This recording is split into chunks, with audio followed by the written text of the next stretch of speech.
नमस्कार ताईंनो, श्री स्वामी समर्थ. आज आम्ही निघालो होतो गावाकडं, कारण सासूबाईचं दुखतंय म्हणल्यावर आमच्यावरती वेळ आली होती दारे धरायची. शेताकडे जाऊन दारे धरायचे होते, त्यामुळं हे दोन्ही मुलांना सुट्टी होती. एक आहे माझं, एक आहे जाऊबाईचं. ते स्वराजकडं आलेलं आहे 2-3 दिवस राहण्यासाठी. म्हणलं चला मग गाडीवरती गावाकडं आले. गावाचा आणि शहराचं अंतर आहे 20 किलोमीटर. म्हणलं चला पोरांना घेतलं, तर वाटतच पोरांनी गाडी उभा केली, कारण त्यांना खूप तहान लागली होती. आणि मला पहा किती भीती वाटते. फ्यूज तर टाकले मी, मात्र मोटर चालू करायची काय एवढी माहिती नव्हती मला. आज पहिली वेळेस मी दारे धरत होते, कारण आहो म्हणले येते का, असं मग येते का म्हणल्यावर वेगळंच वाटतं. सुखदुःखात नवऱ्याला आपण नाही साथ देणार तर कोण देणार. त्यामुळं म्हणलं चला येते. कोणतंही काम करून पाहिलं तर यश नक्कीच मिळतं. त्यामुळं मला इथे आले, मोटर चालू केली आणि पाणी सोडलं उसाला.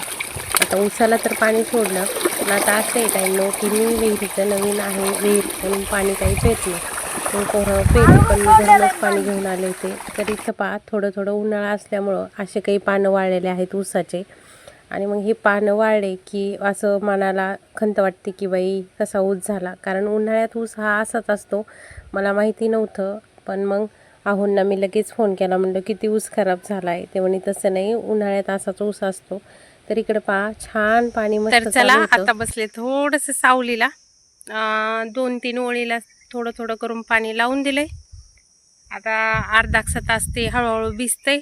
तोपर्यंत थोड्या वेळ सावलीला, नंतर परत त्याला चक्कर मारून पाहायची कुठपर्यंत आलंय काय आलंय, आणि काय होईल तेवढं भिजायचं. खूप ऊन पडलंय. आता दुपारचे 2 वाजलेले आहेत. 1 तासभर आणखीन मोटर चलल, मग बंद करायची आणि गावाकडे जायचे. गावाकडे खूप काही काम आहेत. सासूबाईचं दुखलं अचानक, म्हणून त्या अचानक आलेल्या आहेत गेवराईला.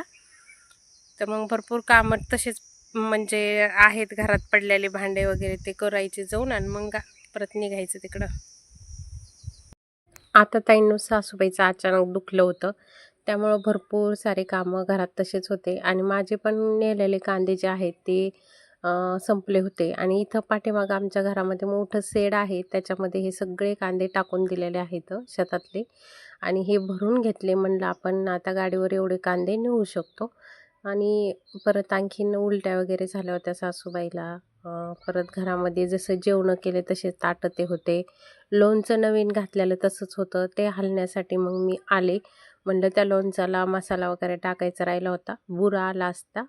त्यामुळं मग म्हणलं चला भरपूर सारे एकाच दिवशी कामं होणार होते. म्हणलं गावाकडे गेल्याशिवाय पर्याय नाही, आणि गाडीवर आलं म्हणजे पटकन जाता येतं. बसनी काय होतं, बसची वेळ वाट पाहावं लागते खूप वेळ, आणि बस वेळेवर लागत नाही. मग त्यांना उलटी झाली होती, त्यांचे कपडे वगैरे भरलेले तसंच फेकलेलं होतं 2 दिवस ते. मग आले, त्यांची साडी ते सगळं धुवून टाकलं. चटाई भरलेली होती ती थोडीशी धुवून टाकली. मग सगळं व्यवस्थित वाळून घरात ठेवून दिलं. आधी दुसरे कामं केले, कपडे धुतले आल्या आल्या, आणि मग बाकीचे जे काही थोडेफार कामं आहेत ते करून घेतले. म्हणलं हे तरी चांगलं वाटत नाही घरात ठेवायला.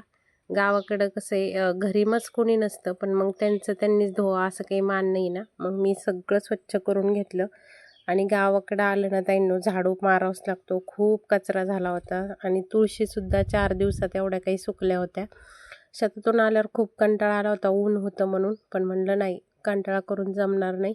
ह्या सगळ्या तुळशी अशा एकदम सुकून गेल्या होत्या, कारण यांना पाणी नसल्यावर कसं वेगळंच आहे ना, आणि जळाल्यासारख्या झाल्या. मग त्यांना थोडं थोडं पाणी, तुळशीला पाणी घातलं, आणि त्याच्यानंतर समोर दार आहे तिथं झाडलं, सडा मारला.